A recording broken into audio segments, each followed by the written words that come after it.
Hello, this is Jeffrey Hill, news editor for SatelliteToday.com, and welcome to Satellite 2011. I'm here with MSUA President Tim Farrar, and we're going to talk about the upcoming MSUA track for the show. If you could just talk to us, Tim, about the latest developments in the mobile satellite industry and what's happened over the past year. Well, the conference is coming at a really interesting time for the MSS industry. There's been a lot of focus on spectrum with the bankruptcies of DBSD and TerreStar. A lot of interest in what's happening with LightSquared and their attempts to build out a terrestrial LTE network. And also, there's a lot of interest in the core MSS business. Inmarsat and Iridium have just announced their results. They're now competing against each other in the handheld business. So we're seeing both the spectrum and the MSS issues really very prominent this year. And you have the MSS CEO panel tomorrow, which is always a major event at the show. Can you give us a preview of what you might expect to see this year as compared to last year?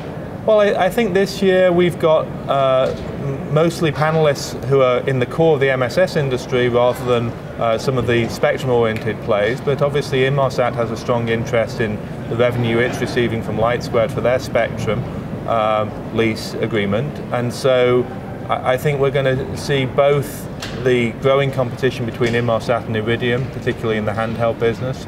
We're seeing Globalstar coming back into the market. We have Farrar's new CEO here this year, so we'll hear more about their future plans. But there will be a lot of questions for Inmarsat about the LightSquared agreement and how they see developments in the L-band spectrum playing out, with the interference issues with GPS being one particular item of interest. We were talking earlier about yesterday, we had the financial track for the show, and some financial analysts said that the mobile satellite industry is not sustainable as its own standalone industry, and that some satellites might end up in the hands of telecoms. And you had an opinion on it, if you would like to share.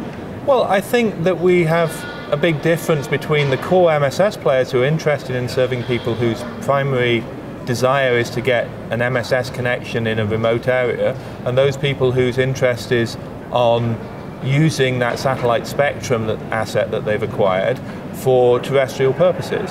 And in a way, of the last year, we've seen those two aspects pulling apart.